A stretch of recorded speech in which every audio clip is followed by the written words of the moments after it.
Bien, donc bonjour à tous et à toutes. Donc on se retrouve aujourd'hui pour une vidéo un peu spéciale, une vidéo chronique littéraire. Voilà. Ça sera peut-être une des bonnes résolutions de l'année 2023. Et j'ai décidé de faire parfois, de temps en temps en tout cas, quand j'en aurai l'envie, l'occasion, de faire des vidéos pour présenter mes retours de lecture, euh, édités, auto-édités, enfin lisant et faisant mes retours sur Babelio, j'ai décidé bien de donner un peu plus d'ampleur à mes opinions littéraires en les présentant également ici sur YouTube. Voilà. Donc j'ai décidé de commencer par ma dernière lecture qui est un ouvrage édité par une autrice hybride, donc auto-édité, qui est Laure Gombault. Ce livre c'est Les Sangloirs et c'est un recueil de récits publié aux maisons d'édition Souffle littéraire. Alors ce recueil de récits, je dis récits car il ne s'agit pas véritablement de nouvelles, hein, ce sont des fragments de vie d'une certaine façon, ont pour point commun d'avoir des héroïnes plongées dans les tourments de la Première Guerre mondiale. Alors, dit comme cela, on pourrait penser que ce n'est pas forcément très original. C'est vrai qu'il y a beaucoup de livres sur ce sujet qui sont sortis depuis quelques années, mettant en avant le regard des femmes sur et dans la Première ou Seconde Guerre mondiale, hein, dans la guerre de manière générale. Mais j'ai trouvé ce livre assez intéressant et bien évidemment, dans la suite de cette chronique, je vais évoquer ce qui m'a plu, ce qui m'a moins plu, les aspects positifs à mon sens et négatifs.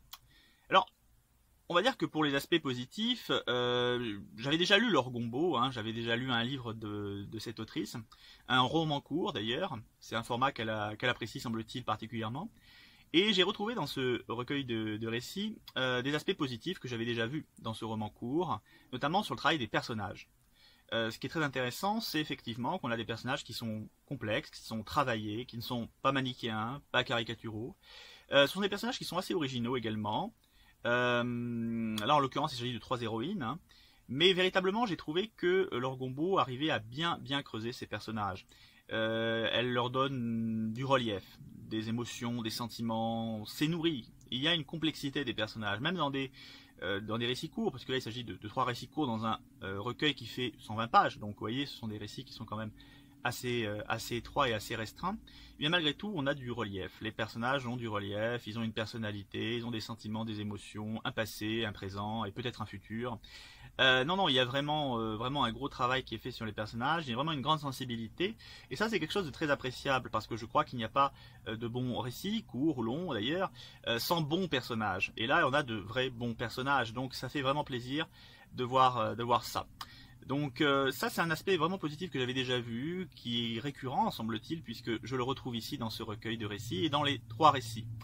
Et ce sont des personnages qui sont singuliers, qui sont originaux. Voilà, il n'y a pas d'héroïsme malgré le contexte guerrier, et il n'y a pas non plus d'ailleurs à l'inverse d'anti-héroïsme. Ce sont des personnages pris dans les tourments de la guerre et qui essayent tant bien que mal, hein, de traverser ces moments complexes. Donc là, j'ai vraiment apprécié le travail sur les personnages. Autre point positif que j'avais déjà vu dans le précédent livre que j'avais lu de Laure Gombault, c'est véritablement le style. Il y a un style. Voilà.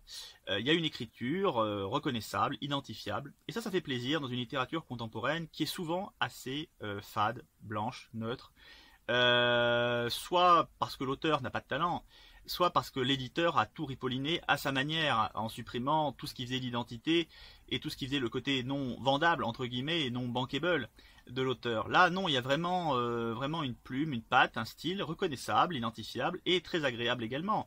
C'est fluide, ça coule, c'est vraiment plaisant, c'est propre. Voilà, c'est une littérature propre, mais qui a une personnalité. C'est pas ripolliné. Et donc véritablement j'ai apprécié cela, et c'est un des atouts je pense aussi de Laure Gombault, parce que j'avais vraiment identifié cela dans son précédent livre, et là on retrouve exactement cette patte, une écriture organique, sensuelle, avec des mots judicieusement choisis, des phrases fluides, ça coule, mais c'est pas plat, c'est pas des phrases courtes, sans personnalité. Très souvent, le style fluide, c'est en fait un style sans personnalité. Et là, non, il y a une vraie personnalité derrière. Donc ça fait vraiment plaisir. Ça, ce sont vraiment les deux aspects positifs de ce recueil, qui, par ailleurs, a des aspects qui m'ont moins plu également. Je dirais que un des aspects qui m'a un petit peu gêné dans ce recueil, c'est le côté redondant. À la fois à l'échelle du recueil, mais aussi à l'échelle de certains récits, en particulier du premier récit. À l'échelle du recueil, pour quelle raison? Eh bien parce que nous avons déjà 3 héroïnes. Donc des personnages qui sont assez proches hein, de ce point de vue, qui sont dans le même contexte, celui de la Première Guerre mondiale. Et même si ce sont des femmes qui ont chacune une place un petit peu différente, il y a des redondances entre elles. Il y a une redondance notamment du milieu rural. On a des femmes qui viennent finalement presque du même milieu social, du même monde également. Et de fait, il y a des répercussions, des choses similaires, on va dire, entre chacune d'elles. Alors c'est peut-être voulu pour qu'il y ait une cohérence d'ensemble, mais j'ai trouvé cela un peu embêtant parce que ça crée des redondances. De la même manière, ces 3 portraits sont écrits à la première personne du présent, ce qui crée une redondance aussi un petit peu stylistique, forcément, et une manière pour les personnages de se présenter assez similaire. Ce sont toutes elles qui racontent finalement un peu leurs états d'âme, certes dans un contexte légèrement différent à chaque fois, mais il y a quand même une redondance globale. Donc forcément des récits qui ont tendance un petit peu à donner ce sentiment de répétition.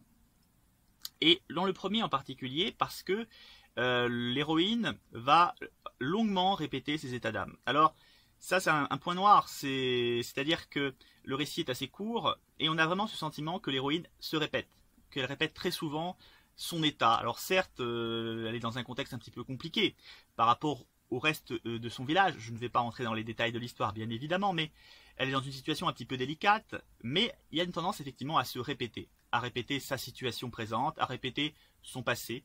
J'ai trouvé ce récit un petit peu trop redondant. Les deux autres un petit peu moins, ils ont plus on va dire, de souplesse, mais ce premier récit m'a paru vraiment construit sous un modèle un petit peu robotique. Donc ça c'est un peu ennuyeux quand même. Bon, ça reste acceptable, hein, c'est pas non plus terrifiant, mais voilà, c'est un petit point noir qui m'a paru quand même à souligner. Donc ça c'est un premier aspect, voilà, un premier aspect négatif du récit. L'autre aspect un peu négatif du récit du recueil de Laure Gombauld, pour moi c'est dans le premier récit, en particulier, hein, ça touche particulièrement le premier récit, c'est la dimension sexuelle, érotique, qui est apportée dans le récit. Alors, je dis pas qu'il y ait une dimension érotique, hein, c'est tout à fait acceptable, même dans un récit qui parle de la Première Guerre mondiale, il n'y a pas de souci là-dessus. Mais j'ai trouvé que la manière dont l'héroïne présentait ses fantasmes et ses scènes sexuelles était assez peu réaliste et assez anachronique par rapport au contexte. On a une héroïne qui ne se présente pas spécialement comme dévergondée, c'est même plutôt l'inverse, ce n'est pas une prostituée, elle se présente pas du tout comme cela en tout cas. Donc la manière dont elle parle de ses fantasmes me paraît assez peu réaliste. Elle en parle de façon très explicite. Donc ça me paraît assez peu réaliste. C'est un point qui m'a assez dérangé. Il y a un côté anachronique là par rapport à la fois au personnage et à l'époque aussi. J'ai trouvé que les termes employés pour en parler n'étaient pas les bons. Je ne pense pas que quelqu'un dans les années 30, on est même dans les années 10, hein, on est en 1910, Première Guerre mondiale, pas seconde, et même dans les années 1910, je ne pense pas que quelqu'un aurait parlé comme cela. Si le récit avait été à la troisième personne, ça aurait été acceptable. Là, c'est à la première personne, donc on doit se placer dans l'état d'esprit d'une personne de 1910. Comment une personne de 1910 parlerait, confierait ses états d'âme sexuels d'une certaine façon à quelqu'un, et je ne pense pas qu'elle l'aurait fait de cette manière-là. Donc j'ai trouvé ces scènes un petit peu trop, présentes de façon un petit peu trop prétexte, et j'ai pas trouvé que la manière dont elles étaient présentées et amenées était la bonne. Mais cela reste évidemment mon opinion. Toujours dans ce récit, dans ce premier récit, je dirais qu'il y a un autre point négatif. Et ça touche vraiment ce récit en particulier. Les deux autres, beaucoup moins. Ils sont, je trouve, cohérents dans leur côté format court, fragments. Ils sont cohérents. Le premier, c'est le plus développé. Et pourtant, il y a beaucoup plus encore à développer. C'est-à-dire que c'est un récit qui se découpe en deux parties. Autant la première partie, celle qui se passe au village, me paraît vraiment bien, cohérente, suffisante dans sa dimension fragmentaire. Autant la seconde partie du récit, il y avait un roman à faire. C'était un roman. Il n'y avait pas beaucoup à tergiverser autour de cela. Il y avait vraiment beaucoup plus à développer. Et en fait, ce premier récit aurait pu faire un roman. Et je suis un peu, je regrette un petit peu que ça n'ait pas été le cas, parce que du coup, il y a beaucoup d'ellipses, beaucoup d'ellipses, et ça en devient même peu crédible. Voilà, c'est-à-dire que c'est tellement elliptique que c'est trop peu crédible. Et ça, c'est un point négatif. Donc j'ai vraiment été gêné par rapport à ça dans le récit 1, et j'espère, peut-être même d'ailleurs, que l'autrice a cela en projet, que ça pourra donner lieu à quelque chose de plus développé, un vrai roman, quelque chose d'ample, qui permette de connaître un peu mieux les tenants et les aboutissants de cette histoire, parce qu'il y a beaucoup de choses qui sont passées à la trappe, on va trop vite, et on perd en fait de la finesse qui était présente, notamment de la finesse émotionnelle qui était présente un petit peu dans le début du récit. Voilà, donc ça c'est un peu le point. Je pense que c'est le point le plus embêtant que j'ai rencontré dans le recueil. C'est vraiment ce sentiment qu'il y avait beaucoup plus à faire en fait, et ce sentiment d'avoir assisté un peu à une esquisse, à un synopsis, vous voyez, d'un récit plus grand. Là, j'étais un peu embêté. Et je dirais que le premier récit est le plus faible, même si c'est celui qui finalement est le plus consistant, le plus long, hein, le plus développé. Et malgré tout, j'ai trouvé que c'était celui qui était le plus faible de ce point de vue. Voilà. Donc j'espère que ma chronique vous aura donné envie peut-être de découvrir ce recueil. Moi personnellement j'encourage parce que Laure Gombault me semble être une autrice avec vraiment une patte, avec vraiment un style, une identité. C'est pas si fréquent. Donc moi j'encourage toujours à découvrir ces auteurs-là, même s'il peut y avoir des faiblesses parfois dans le récit, dans la narration. Mais à la limite c'est pas un souci majeur. Je trouve que le style c'est ce qui permet de se laisser embarquer ou pas, et c'est ce qui fait qu'on a une patte ou pas, quoi. Voilà, qu'on a affaire à un vrai écrivain ou pas. Pour moi, c'est vraiment essentiel, et je trouve que Laure Gombault a quelque chose, et ça fait plaisir. Donc j'invite vraiment à découvrir cette autrice, peut-être à travers un autre de ses livres que celui-ci, puisqu'elle a aussi écrit des ouvrages un petit peu plus amples, justement. Je n'ai pas découvert ceci, donc je ne peux pas en parler plus que cela, mais je crois que oui, il y a du style, et je pense que c'est une autrice à encourager également. Voilà, en tout cas, je vous remercie de m'avoir écouté. J'espère que ce côté chronique littéraire en images vidéo vous aura plu. C'est vrai que moi, ça me change aussi un petit peu du format écrit.